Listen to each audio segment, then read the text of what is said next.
नमस्कार, मी ऋषाली यादव सारंग। या बुलेटिनमध्ये आपण बातम्या विस्ताराने पाहूयात।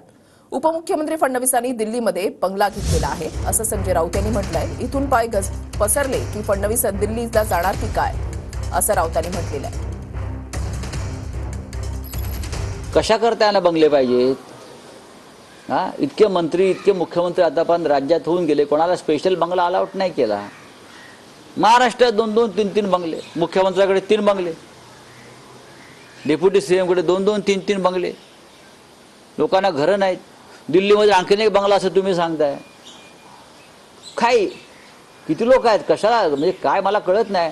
म्हणजे इथून पाय पसरले की दिल्लीत जाणार का त्यांचे पाय? इथून हातपाय पसरले की?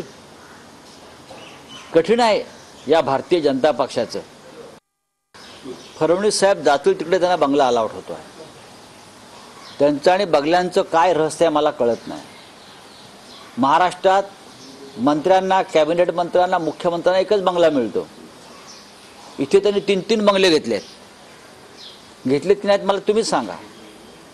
इकडे त्यांनी 3, मुख्यमंत्र्यांनी 3, दिल्लीत बंगला। हे जे बंगला वाटप सुरू आहे बरं का, या बंगल्यांचे एक दिवस भूत बंगला होणार आहे बघा तुम्ही। एवढे बंगले घेतलेत, या सगळ्यांचे भूत बंगले होणार आहेत आणि भूतासारखे फिरत राहणार आहे नंतर निवडणुका।